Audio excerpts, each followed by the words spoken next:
नमस्कार, मैं डॉक्टर अनिल द्विवेदी। एशियाई गेम्स से आज निराशाजनक खबर आई। भारतीय पहलवान बजरंग पुनिया आज कुश्ती का मैच हार गए। जापान के खिलाड़ी ने उन्हें 10-1 से पटकनी दे दी और यानी पुनिया 1 पॉइंट भी हासिल नहीं कर सके। क्यों हुई यह शर्मनाक पराजय और मैं बजरंग पुनिया की हार पर ही चिंता क्यों जता रहा हूँ?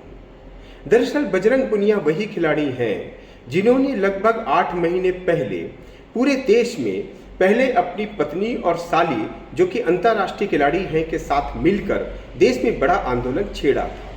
इसके बदले उन्हें या देश को क्या मिला, इसकी चर्चा हम आगे करेंगे।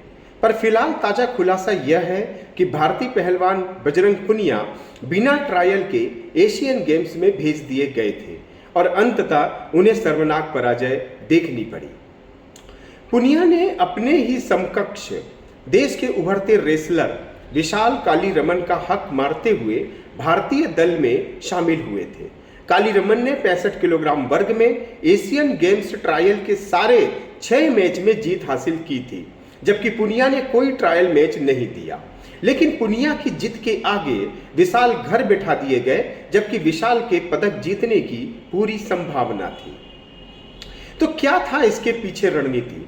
दरअसल नियम है कि भूतपूर्व ओलंपिक खिलाड़ी खेल संघ की अनुमति मिलने के बाद सीधे अंतर्राष्ट्रीय मैच में उतर सकता है।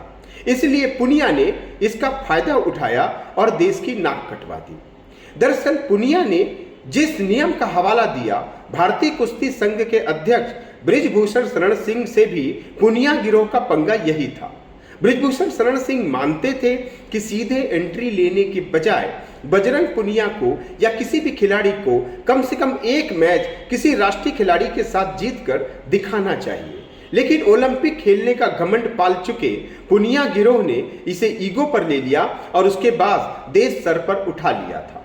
पुनिया को अगर ट्रायल करके भेजा गया होता तो गोल्ड मेडल पक्का होता। ट्रायल से ही सबको जाना चाहिए, किसी की दया पर नहीं। यह बात सभी खिलाड़ी जानते हैं। 65 किलोग्राम वर्ग में भी गोल्ड आना चाहिए था यदि ये जिद पीछे न होती। इसे हवा दी कुछ अवसरवादी राजनीतिक दलों और उनसे जुड़े राजनीतिज्ञों ने। उन्होंने पुनिया गिरोह का समर्थन करके टीआरपी तो हासिल कर ली, लेकिन देश का तो बड़ा नुकसान हो गया। हालांकि देश के अधिकांश लोग पुनिया गिरोह की नौटंकी को महत्वाकांक्षा से ज्यादा कुछ नहीं समझते थे।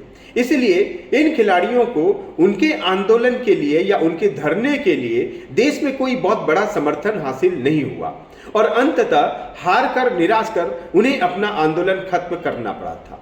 अब जो लोग मोदी सरकार पर, भारतीय कुश्ती संघ के अध्यक्ष बृजभूषण शरण सिंह पर दादागिरी करने या तानाशाही बरतने का आरोप लगा रहे थे, उन्हें नींद से जागना चाहिए। अगर केंद्र सरकार न चाहती तो क्या भारतीय पहलवान बजरंग पुनिया बिना ट्रायल के एशियाई गेम्स खेल सकते थे क्या? कदापि नहीं। जबकि इन पुनिया गिरोह ने केंद्र सरकार की थू-थू मचाने में कोई कसर नहीं छोड़ रखी थी। उसके बाद भी उन्हें भारतीय एशियाड दल में शामिल किया गया। कभी कभी दल और खिलाड़ी से बड़ा देश हो जाता है कुछ लोगों के लिए।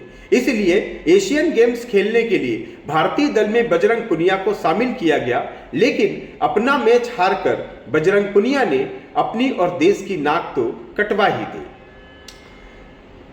इसके पीछे का खेल यह है, एक हरियाणवी कहावत है कि ओछा बाणिया गोद का छोरा, ओछे की प्रीत बालू की भीत, कदे सूखे नहीं दे।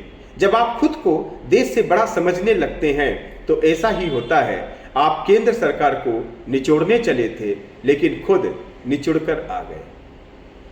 देश के खिलाड़ियों ने भारतीय कुश्ती संघ के अध्यक्ष बृजभूषण शरण सिंह के खिलाफ जो लड़ाई इस पुनिया गिरोह ने लड़ी की थी या शुरू की थी, उसे मैं गलत नहीं मानता।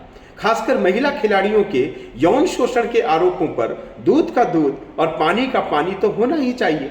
लेकिन खिलाड़ियों ने इसे ईगो पर लेते हुए अपनी मांग को लेकर जो आंदोलन खड़ा किया, झूठ की बुनियाद पर रहा, उसे राजनीतिक रंग दिया गया।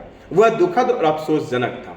इतने दिन यदि यही खिलाड़ी, खासकर बजरंग पुनिया, एशियाई गेम्स की प्रैक्टिस करते तो शायद इस शर्मनाक दांव से, शर्मनाक हार से देश बच सकता था, खुद पुनिया भी बच सकते थे।